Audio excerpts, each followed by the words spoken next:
दोस्तों, अगर आप बिहार में शिक्षक हैं या फिर शिक्षक भर्ती की तैयारी कर रहे हैं तो ये वीडियो आपके लिए होने वाला। तो आपसे निवेदन, हमारे चैनल पर नए चैनल को फटाफट सब्सक्राइब कर दीजिएगा, वीडियो को लाइक कर दीजिएगा। चलिए इस वीडियो की शुरुआत करते हैं।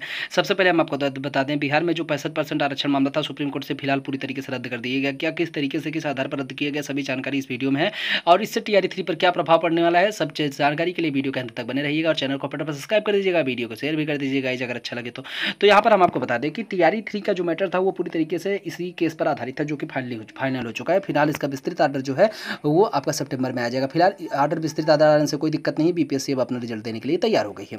हमने आपसे बताया था कि जो है इस केस को पहले ही लिस्टेड किया जाएगा, डेट से कोई मतलब नहीं, क्योंकि जब यहाँ पर सरकार की वैकेंसी को क्लियर करने की बात थी तो यहाँ पर माननीय सुप्रीम कोर्ट ने इस चीज़ को 29 जुलाई में ही लगा दिया और जैसे ही लगाया तुरंत चीज़ें स्पष्ट हो गई।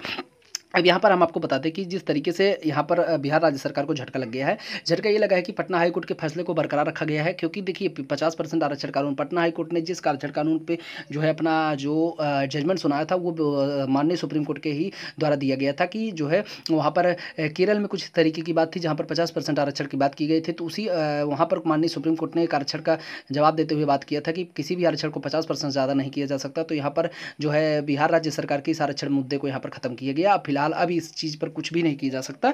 अब बीपीएससी द्वारा 65% नहीं 50% आरक्षण को लेकर के जो है रिजल्ट बनाया जाएगा, जिससे जनरल कोटि के बच्चों को, चाहे वो बिहार राज्य के हो फिर जो अदर स्टेट जो भी कैंडिडेट ने फॉर्म भरा है, उन सभी के लिए यहाँ पर फायदा होने वाला है। नहीं तो अगर यहाँ पर 65% कर दिया जाता तो फिलहाल उनको थोड़ा सा दिक्कतें हो जाती और कई सारे वर्गों का फायदा भी हो जाता।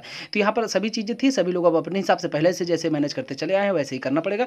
अब यहाँ पर चीज़ें हम टीआरई 3 में आपको बता दें क्या होंगे। टीआरई 3 में अब जो रिजल्ट आपका बनेगा कट ऑफ को लेकर के जो टेंशन थी फिलहाल वो दूर हुई, क्योंकि अब कट ऑफ जो है अनरक्त तरीके से बनेगा जैसे ही पहले बनता था। यानी कि जनरल की जितनी सीटें हैं अब उसी के हिसाब से सारी चीज़ें की जाएंगी। हम आपको बता दें कि जनरल की 21-20 हज़ार के आसपास सीटें थी, जो कि इसमें जनरल में आप अगर सब कुछ देखेंगे तो ठीक है। अभी फिलहाल हम आपको चीज़ें समझा देते हैं कि किस तरीके से कट ऑफ बनेगा। तो कट ऑफ की बात करेंगे उत्तर प्रदेश माध्यमिक जो इसमें इस बार टोटल पीआरटी के कट ऑफ की बात करेंगे तो अब जनरल का जिस तरीके की सीट है उसी तरीके से डिवाइडेशन के हिसाब से किया जाएगा। अब तक लोगों में टेंशन था कि क्या अगर 65% हो जाता तो बिल्कुल जनरल को घाटा हो जाता। यहाँ पर घंटा के हिसाब से जैसे कि सीटें जो हैं रिजर्वेशन कोटा में चली जाती ज़्यादातर और जो बचता है वो जनरल को मिलता है। तो यहाँ पर जो चीज़ें थी इस तरीके की थी, हालांकि इन चीज़ों को फिलहाल काट दिया गया है। अब माननीय सुप्रीम कोर्ट ने जिस आधार पर फैसले को रद्द किया है, यहाँ पर किसी भी तरीके की री याचिका या फिर कोई डबल बेंच का मामला यहाँ पर नहीं सुना जाएगा, क्योंकि उन्होंने पटना हाईकोर्ट के फैसले में बिना किसी का जो है गलती के उसको मान्य कर दिया है। तो यानी कि फिर इस मामले में सुनवाई होने का कोई ऑप्शन नहीं बचता है, क्योंकि केस को डिस्पोज्ड किया गया है इन दी विटनेस के जवाब के द्वारा। यहाँ पर जो कोई भी जैसे इस तरीके की चीज़ें वहाँ छोड़ा नहीं गया है, उन्होंने माननीय सुप्रीम हाई कोर्ट के फैसले को ही बरकरार रखवा दिया है। तो यानी कि ये चीज़ें स्पष्ट तौर पर बीएड बीटीसी की तरह हो गई है।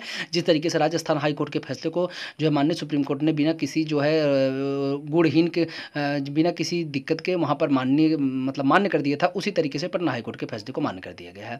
तो अब फिलहाल यहाँ पर जो टीआरई 3 में हो जाएगा, टीआरई 3 की चीज़ें ये हैं कि अब यहाँ पर कट ऑफ में जो आपको दिक्कत हो रहा था, फिलहाल दिक्कतों का सामना नहीं करना पड़ेगा। अब हम आपको समझा दें कि जो कट ऑफ था वो आपका तकरीबन जो है टीआरई 1 की बात ही होने वाला है। आप अगर देखेंगे ना तो कट ऑफ को मैं आपको पहले से बार बार बताता चला रहा हूँ, कट ऑफ बहुत ज़्यादा हाईलाइटेड नहीं होगा। अगर आप बात करेंगे टीआरई 1 पीआरटी की बात करेंगे तो जिस तरीके 68 जो है जनरल मेल का कट ऑफ था, तो जनरल मेल का कट ऑफ में आप 5 नंबर और जोड़ दीजिए, 6 नंबर जोड़ दीजिए, मैक्सिमम इससे ज़्यादा नहीं जाने वाला है। अगर आप बात करेंगे तो नंबर ऑफ सीट्स जो है वो लगभग उतनी ही, क्योंकि 1,60,000 वैकेंसी में 28,000 थे, तो यहाँ पर 1,60,000 फॉर्म पड़ा था, 28,000 के आसपास वैकेंसी थी, जिसमें से जो है आपका 1,30,000 बच्चे अपीयर हुआ थे। तो 1,30,000 बच्चे अपीयर होते हैं, तो उन 1,30,000 में जो है आप 30,000 का अगर आप देखेंगे तो वही लगभग 5 बच्चे आपका पढ़ रहे हैं, जो कि 5 बच्चे 4.5-5 बच्चे आपके पढ़ रहे हैं। 5 बच्चे अगर ही मान लेंगे तो यही टीआरई 1 में भी पढ़े थे। तो टीआरई 1 का जो कट ऑफ था वो 57 नंबर फीमेल का था और जो है 68 नंबर मेल का था। तो क्या बहुत ज़्यादा ईजी पेपर थोड़ी ना बन गया था टीआरई 3 में, या फिर बहुत ज़्यादा ब्रिलियंट बच्चे थोड़ी ना आ गए थे, सब वही थे, वही चीज़ें थी। पेपर का अगर आप लेवल देखेंगे तो दोनों लेवल बहुत बराबर था।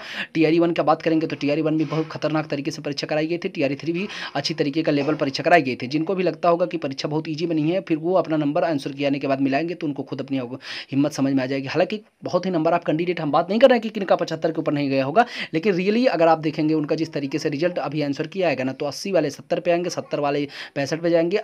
एवरेज स्कोर आप अगर मिलाएंगे तो 63-64 नंबर फीमेल का रह जाएगा, और वहीं पर मेल का बात करेंगे तो 70, 74, 75 ये इसी पे कट ऑफ जाके गिरेगा प्राइमरी का, आप देख लीजिएगा। और 65 68 की बात करेंगे ना, तो 68 का पेपर बहुत मॉडरेट बना था। अगर जिनको ईजी लग रहा हो तो वो फिर अच्छी तरीके से पढ़ाई नहीं किए हैं। पेपर बहुत ही हाई क्वालिटी बना था। और अगर बात करेंगे तो सिर्फ टीआरई 2 में जिस तरीके से 68 का आप मिला लीजिएगा, लगभग उसी में रहने वाला है।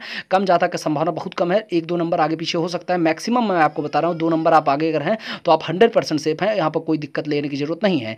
तो इस तरीके की टीआरई 2 अब फिलहाल जो कट ऑफ है वो जैसे ही आंसर किया जाएगा उसके बाद आप लोग जिस तरीके से अपने नंबर यहाँ पर भेजेंगे कमेंट बॉक्स में, उस तरीके से यहाँ पर कट ऑफ के लिए एक नियमित जो बना दिया जाएगा उसके आगे पीछे नहीं होने वाला है। हम आपको ऐसे क्लियर से भी बता दें कि अगर 57 महिला थी तो 57 महिला को उठा करके आप 64 कर सकते हैं। इससे ज़्यादा आपका कट ऑफ नहीं जाने वाला है। 6-7 नंबर बढ़ जाएगा, बहुत ही गारंटेड 6-7 नंबर बढ़ जाएगा। ये बीपीएससी में जो हाईलाइटेड कट ऑफ आप देखेंगे उठाकर, तो पीआरटी का जब 89 फीमेल मेल का जो पिछली बार था वो 82 मेल फीमेल का था, तो वहाँ पर अगर आप बात करेंगे तो 1000 सीटों में इस तरीके का था। तो आप खुद समझ सकते हैं कि जब 1000 में ही मतलब कोई 90 नहीं पाया, तो इस हिसाब से चीज़ें अगर देखेंगे तो वो बहुत ही ज़्यादा हाईलाइटेड नहीं होंगी। मैं आपको बता रहा हूँ कि आप 57 में जो है 5 नंबर और जोड़ दीजिएंगे, तो यहाँ पर जो आपको 5 नंबर जोड़ेंगे उसी 5 नंबर के आगे आगे पीछे आपका यहाँ पर रहने वाला है, चाहे वो आप मेल का हो चाहे या फीमेल का हो।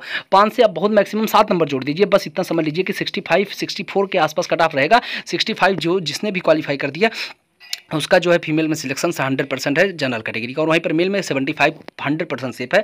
पीआरटी की बात मैं कर रहा हूँ। और आप 6 to 8 का सभी टीआरई 2 निकाल लेंगे, उस हिसाब से आप ये 2 नंबर और जोड़ दीजिए उसमें, उससे ज़्यादा आपका कट ऑफ हाईलाइटेड है कि नहीं जाने वाला है, ये कंफर्म समझ लीजिए। क्योंकि एग्जाम बहुत ही हाई हुआ है, ऐसा ईजी नहीं हुआ है। जिसको ईजी लग रहा है फिर वो अपना नंबर फाइनल में मिला लेंगे। फिलहाल आपसे निवेदन, चैनल को नए हैं चैनल को फिर सब्सक्राइब कर दीजिएगा, वीडियो को लाइक कर दीजिएगा। जैसे कोई नई अपडेट आएगी हम आपको बता देंगे।